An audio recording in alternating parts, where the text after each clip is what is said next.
What if our foreign policy of the past century is deeply flawed and has not served our national security interests?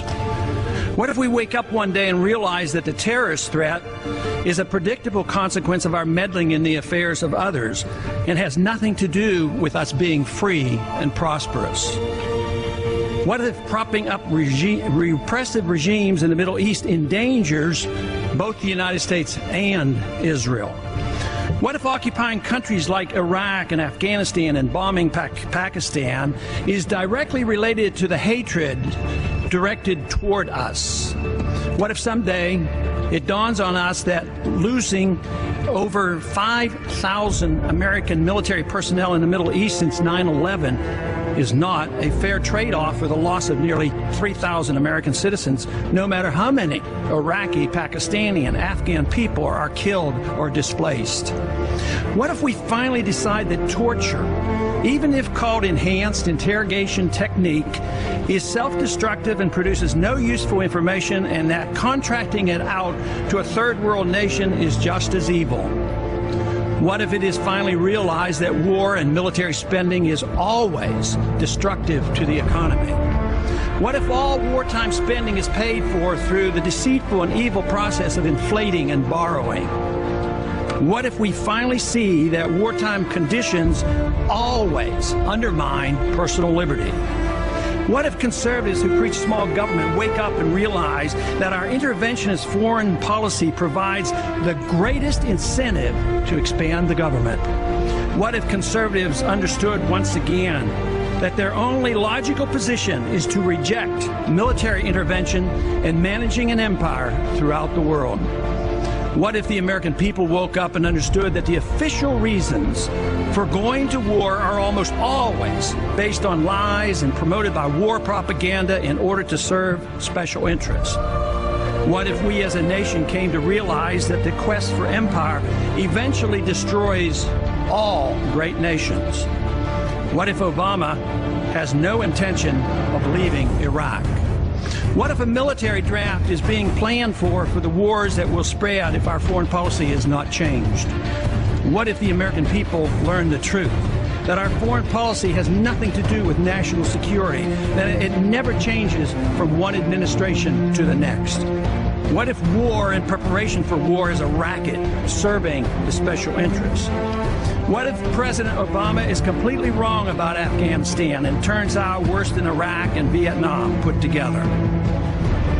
What if Christianity actually teaches peace and not preventive wars of aggression? What if diplomacy is found to be superior to bombs and bribes in protecting America? What happens if my concerns are completely unfounded? Nothing. But what happens if my concerns are justified and ignored? Nothing good. Millions of tax dollars are spent on this type of computer surveillance, a disgusting procedure for a professed free society. They're overstepping the bound. Just the other day, they walked into somebody's house. They suspected he was a drug dealer. He was using his automatic selector, and then police marched in, and they said, it looked like a gun after they killed the man. In America! Is that what America's all about? I'd say no. We want privacy. Less government for individual liberty, get the government off our backs, a more sensible foreign policy. I'm very disappointed that so far in this Congress we have not yet seen any sincere effort to cut any spending. There's something wrong here that could and should be adjusted with decreased spending, not raising taxes, and not further robbing the Social Security Trust Fund. The more we threat, the more we intimidate, the more we want to bomb people, the more we're leading into another fiasco like Vietnam. We trade with Vietnam now. That's a much better way than trying to impose our will on Vietnam by going over there and dropping bombs. So I would say that this just points out again that we have a very, very poor foreign policy in the Middle East. I wish the Congress would address the unconstitutionality of presidents waging war. That, to me, is a lot more serious than Monica Lewinsky, let me tell you. The corporations are in bed with the government. Peace and harmony can never be achieved by bombs and intimidation. Mr. Speaker, over the last 3 to 4 years, I've come to the floor on numerous occasions trying to sound a warning about both our foreign policy and our monetary policy. The cause is the Federal Reserve. The cause is the problem is the Federal Reserve has been granted authority that is unconstitutional to go and counterfeit money. And until we recognize that and deal with that, we will continue to have financial problems. The Federal Reserve credit created during the last 8 months has not stimulated economic growth in technology or the industrial section, but a lot of it ended up in the expanding real estate bubble. This too will burst, as all bubbles do. During the next decade, the American people will become poorer and less free. I do not see any reason whatsoever to take young men and young women and send them 6,000 miles off to a land to attack a country that has not committed any aggression against this country. War is not popular. People get killed and body bags end up coming back. I don't want anybody's legs shot off for some reason that is not justified, and it's not a declared war. I think that should be the litmus test of everybody in this country and everybody over on that hill too. If this war is worth fighting, are you willing to go and lose your legs, lose your life, or send your kids or send your grandkids? Will our country become freer, richer, safer, and more peaceful?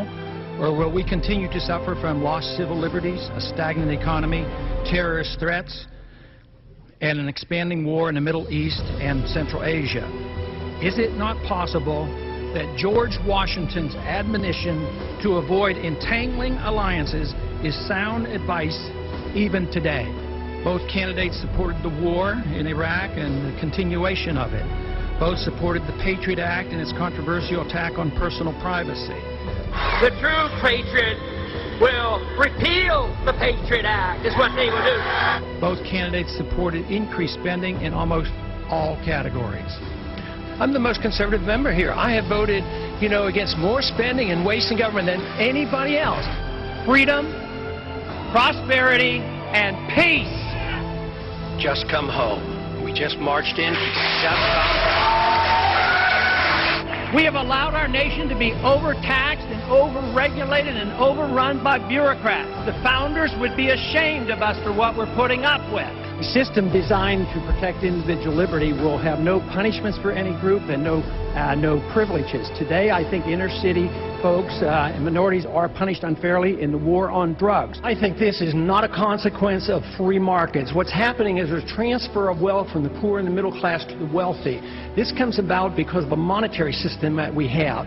When you inflate a currency or destroy a currency, the middle class gets wiped out. So the people who get to use the money first, which is created by the Federal Reserve System, benefit. So the money gravitates to the banks and to Wall Street. So that's why you have more billionaires than ever before.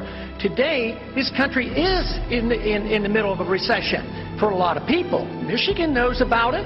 Poor people know about it. The middle class knows about it. Wall Street doesn't know about it. Washington, D.C. doesn't know about it, but it's because of the monetary system and the excessive spending. As long as we live beyond our means, we are destined to live beneath our means, and we have lived beyond our means because we are financing a foreign policy that is so extravagant and beyond what we can control, as well as the spending here at home, and we're depending on the creation of money out of thin air, which is nothing more than debasement of the currency.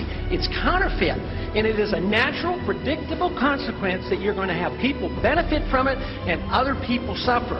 So if you want a healthy economy, you have to study monetary theory and figure out why it is that we're suffering. And everybody doesn't suffer equally, or this wouldn't be so bad. It's always the poor people, those on retired incomes, that suffer the most. But the politicians and those who get to use the money first, like the military-industrial complex, they make a lot of money and they benefit from it. It is our job to check up and find what the Federal Reserve has done, audit them, and find out who their buddies are that they're taking care of. It's trillions of dollars we're spending on these wars.